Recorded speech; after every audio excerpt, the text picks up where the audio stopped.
आज केवल दिल्ली ही नहीं, पूरे भारत का प्रतीक बन चुका है। सदियों से लाल किला भारत की प्रभुता का, संपन्नता का, सहिष्णुता का और कई कई संघर्षों का द्योतक रहा है। आज ये लाल किला खुद एक पृष्ठभूमि बनने जा रहा है, जिस पर आप देखेंगे भारत की महायात्रा गाथा और सुनेंगे हमारी प्यारी भारत माता, हमारी मातृभूमि की कहानी। तो भाइयों और बहनों, बच्चों और सम्मानित बुजुर्गों, तैयार हो जाइए कई हजारों सालों की एक लंबी यात्रा पर चलने के लिए। प्रस्तुत है मातृभूमि। वाह,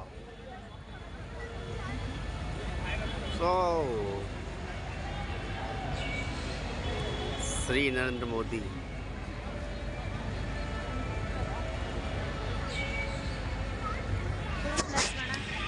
गैस क्यों बढ़ाऊं? बहुत बेकार लगेगा।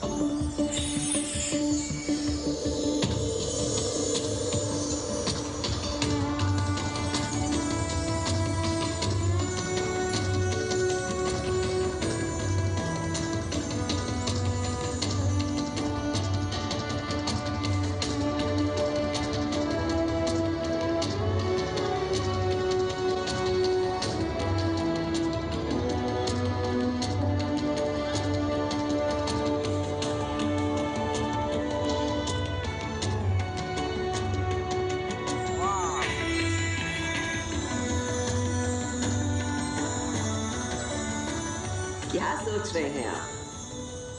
लाल किला और सुनहरी दीवार? और क्यों नहीं, पत्थर की दीवार हूं, पर हूं तो इसी देश की मिट्टी से बनी, इसी भारत भूमि से उपजी। यही तो मेरी मातृभूमि है। और आज जब पूरा भारत एक सुनहरे कल और अमृतकाल की तरफ बढ़ रहा है, तो मैं कैसे पीछे छूट सकती हूँ? आप सोच रहे होंगे, एक दीवार बोल कैसे सकती है? दीवारों के तो कान होते हैं, बस। पर सच ये है कि आज मेरे देश के हर उस शख्स को आवाज मिली है जो अब तक सिर्फ सुनने को मजबूर थे, मेरी जैसी एक गूंगी दीवार को भी।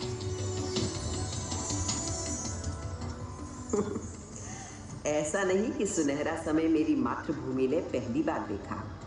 मेरा भारत तो हमेशा से सोने की चिड़िया कहलाता था और एक के बाद एक कई स्वर्णिम काल देखता रहा है। अब मेरी जन्म कुंडली ही देख लीजिए।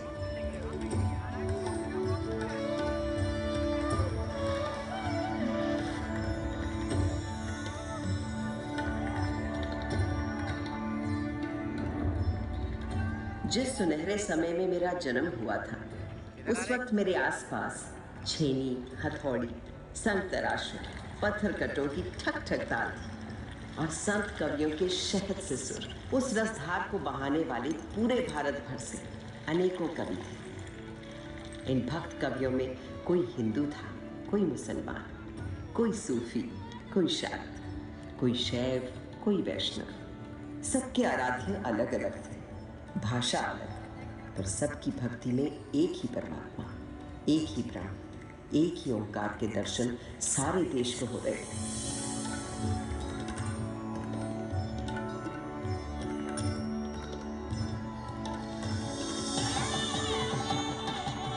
यही तो दिखता है हमारे देश के त्योहारों में, जब एक ही दिन, एक ही मुहूर्त, जैसे मकर संक्रांति पर खिलाते हैं अलग अलग उत्सव रंग।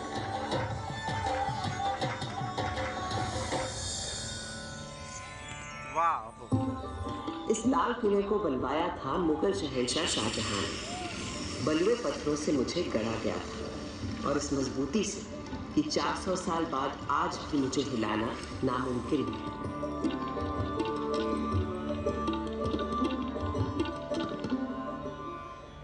बिल्कुल उसी तरह जैसे है मेरे देश के विचार, सिद्धांत, उसूल। असल में भारत सिर्फ एक देश नहीं है, भारत नाम है एक सोच का। मुझे बनाने वाले मुगल तो हिंदुस्तान में मेहमान बनकर आए थे, पर फिर यहीं के होकर रह गए। भारत ने तो हमेशा हर विश्वास, हर विचार के लोगों को अपना समझकर अपनाया है और कहा है अतिथि देवो भव। मगर उससे भी बहुत पहले भारत ने कई स्वर्णिम युग देखे थे, जैसे था हमारे देश का वैदिक युग।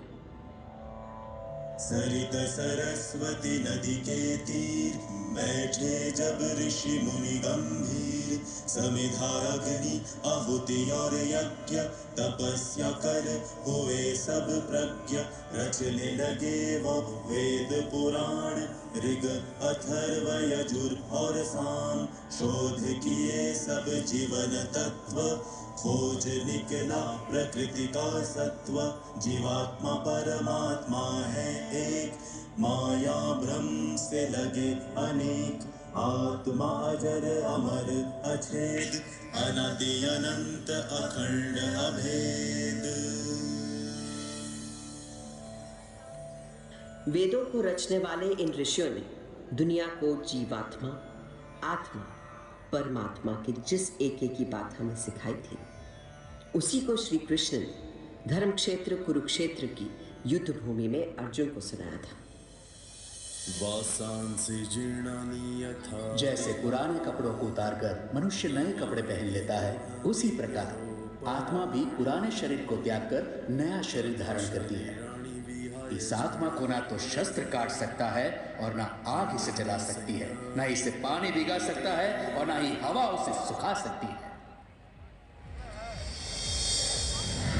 तब से आज तक आत्मा की संस्कृति ही भारतीय संस्कृति की आत्मा है और ओम की ध्वनि उस परम ब्रह्म का स्वरूप।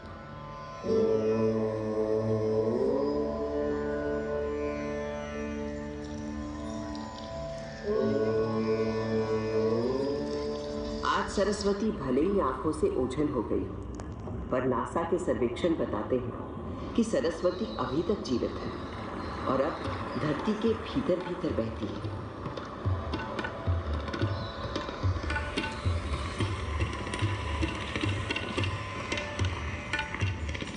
मगर मेरे देश की शुरुआत तो उस वैदिक युग से भी पहले की है।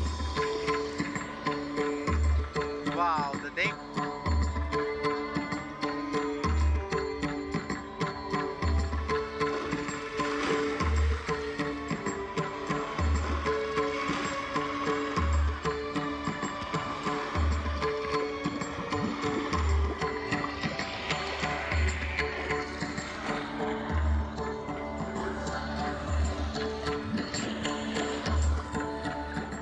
सिंधु के किनारे एक ऐसी सभ्यता उभरी, निखरी, संवरी, जो संसार में कभी भी कहीं भी नहीं देखी थी। उस वक्त के हमारे शहर smart intelligent cities. This was a wonder called India. 5000 साल पहले जो बुनियाद सिंधु सरस्वती सभ्यता के समय डाली गई थी, वो आज हमारे भारत का आधार है। संस्कृति का ऐसा अखंड अटूट सिलसिला आपको संसार में कहीं भी नहीं मिलता। हमारा देश नए को अपनाते हुए कभी पुराने को नहीं भुलाता। इसीलिए तो कल का भारत आज भी जीवित है और कल भी रहेगा।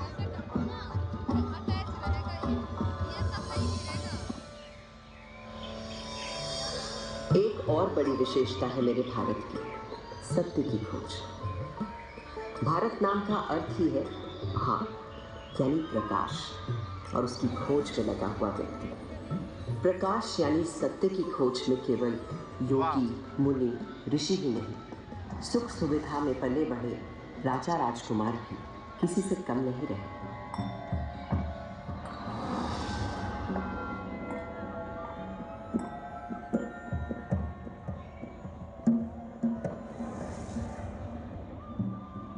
भारत के दार्शनिक मनीषियों, गुरुओं ने जो आध्यात्मिक मार्ग दिखाया था, उसी को ठोस रूप दिया भारत भर में फैले तमाम राज्यों, साम्राज्यों ने।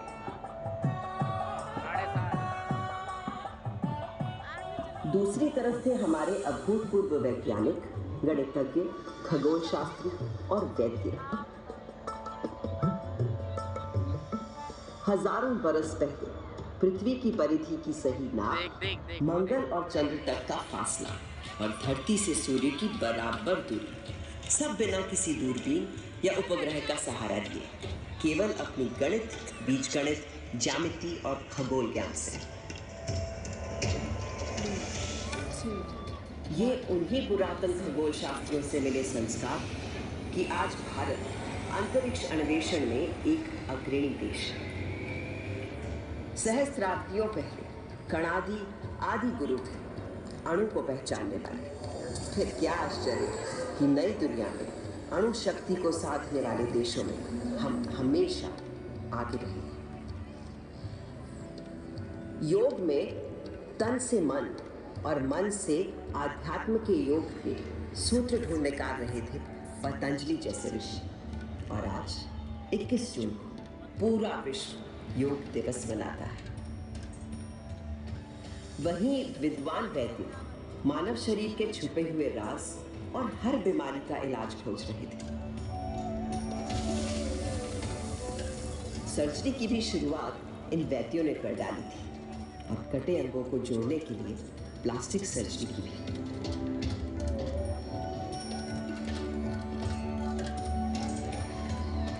इन भारतीय वैद्यों से मिली प्रेरणा ही तो है कि कोविड आने पर आत्मनिर्भर भारत ने कुछ ही महीनों में खुद बीमारी का टीका बनाकर 1 साल के अंदर टीके लगाता है। ये दवा हमने दुनिया के और देशों को भी दी, क्योंकि मेरे देश का हमेशा से मानना रहा है वसुधैव कुटुंबकम, सारा संसार हमारा परिवार, वन वर्ल्ड वन फैमिली। तभी से भारत सोने की चिड़िया कहलाता था और यहाँ का बेहतरीन, बेशकीमती, बेमिसाल माल और हिंदुस्तानी हुनर कारीगरी के नमूने दुनिया भर में जाते और लोगों को रिझाते थे। संसार को तमाम सामान ही नहीं, षट दर्शन और 4 धर्म देने वाले भारत पर कई लोगों की बुरी नजर लगी हुई थी। मगर जब विदेशी हमलावरों या किसी आतताई ने मेरी मातृभूमि के मूल्यों, धर्म और संस्कृति पर हमला किया, तो मां की लाज बचाने मुंह तोड़ जवाब दिया भारत के जाबाजों ने। किसके किसके नाम हैं? जैसे जरा याद कीजिए मेरी दिल्ली के पृथ्वीराज चौहान का पराक्रम। राजा पृथ्वीराज चौहान वीरों में था वीर महान, अजय मेरु से दिल्ली तक फहराता था उसका निशान। 8 बार था किया पराजित जब गजनी से आया गौरी, पर था दुर्भाग्य 9वें युद्ध में टूट गई वो पक्की डोरी। हमारे राजा पृथ्वीराज चौहान को मारने से पहले क्या आप इनका शब्द भेदी बाण का कौशल नहीं देखना चाहेंगे? जब यह बंद आंखों से केवल आवाज सुनकर ही शिकार पर निशाना लगा लेते हैं। ये अंधा क्या निशाना लगाएगा? लगाएंगे महाराज पृथ्वीराज निशाना, बस आप आज्ञा तो दीजिए और दीजिए इनके हाथ में एक धनुष बाण। चलो ये तमाशा भी देख लेते हैं इस काफिर के बरने से पेट कर। दे दो इस अंधे को तीर कमान।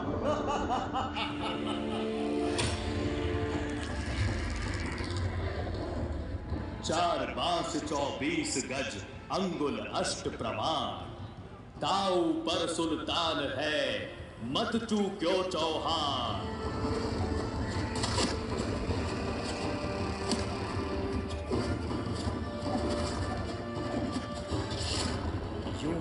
कर भी उस राजपूत ने बचा लिया भारत का मान।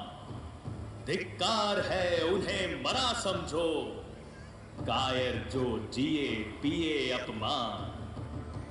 इन वीरों के बलिदानों से ही भारत है आज बना महान। भारत के दुश्मन कभी समझ ही नहीं पाए कि वो हमारे शरीर को घायल कर सकते हैं, मार सकते हैं, पर वो भारत की आत्मा को कभी नहीं मार पाएंगे। तभी तो आज जब इजिप्ट, ग्रीस, रोम, लैटिन अमेरिका की इंका, माया, फारस की अवस्था और चीन की पुरानी संस्कृतियां सब नष्ट हो चुकी हैं, तो केवल भारत की पुरातन संस्कृति, संस्कार, सभ्यता, धर्म, विचार, आध्यात्मिकता अभी भी जिंदा है, जावेद और जागृत है। आज भी घर की पहली रोटी गाय को दी जाती है। आज भी सुबह सुबह लोग चींटियों को आटा खिलाते हैं। हर घर, आंगन, पोल में चिड़ियों के लिए दाना पानी रखा जाता है। आज भी हम पेड़ों, प्रकृति, निसर्ग को किसी देवता सा पूजते हैं और नदियों को माँ मानते हैं। और ये सब तब से जब किसी ने एनवायरमेंटल बैलेंस और क्लाइमेट चेंज का नाम भी नहीं सुना था। मेरे भारत पर एक काला साया तब पड़ा जब गोरे अंग्रेजों ने छल बल से हमें अपना गुलाम बना लिया।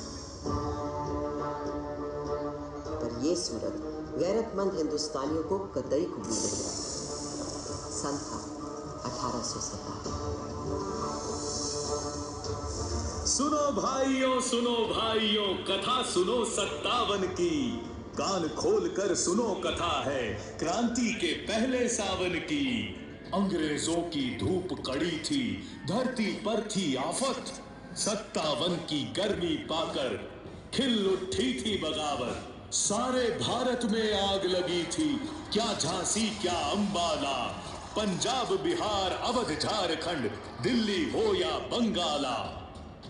वो क्रांति भले ही कुचल दी गई, पर उसी दिन से शुरू हो गया था एक नया स्वतंत्रता संग्राम।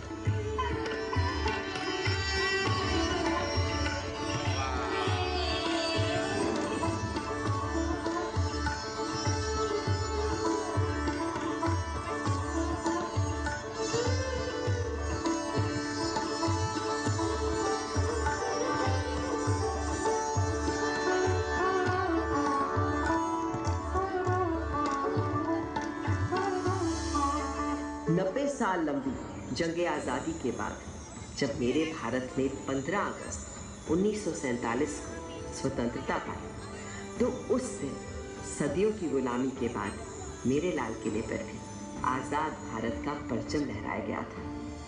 उस दिन से आज तक देश के 14 प्रधानमंत्री हर वर्ष स्वतंत्रता दिवस को यहाँ आते हैं और जब देश का गौरवशाली तिरंगा फहराते हैं तो मैं गर्व से और तन जाती। नव भारत ने था गढ़ डाला संवेशी एक खरा संविधान।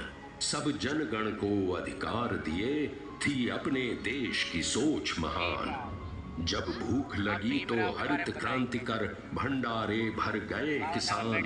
शक्ति ऊर्जा के पूरण को हम तोड़ गए अपने विद्वान। देश की रक्षा करने को मुस्तैद हैं अपने वीर जवान।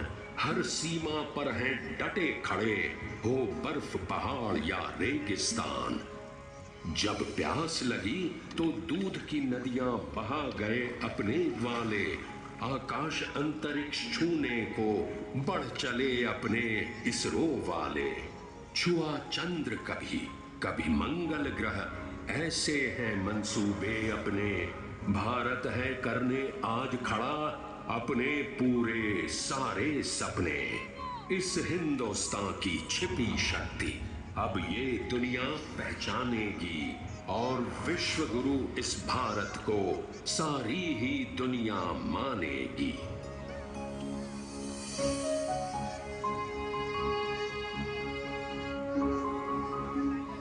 400 सालों में मैंने बहुत कुछ बदलते देखा है, पर जिस तेजी से अपने देश में बदलाव आज मैं देख रही हूँ वो अद्भुत है, अद्वितीय है। और मुझे विश्वास है भारत एक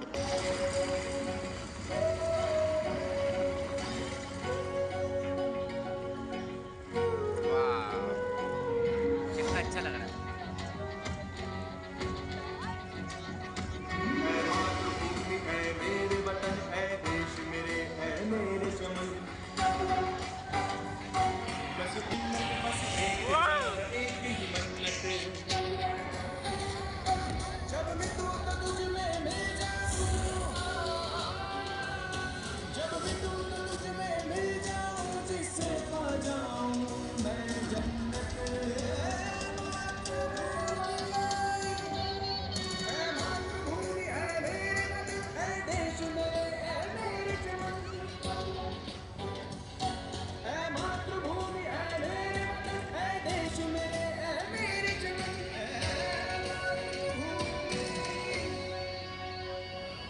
जब पुनर्जन्म हो फिर मेरा, फिर तेरी कोख से मैं जन्म,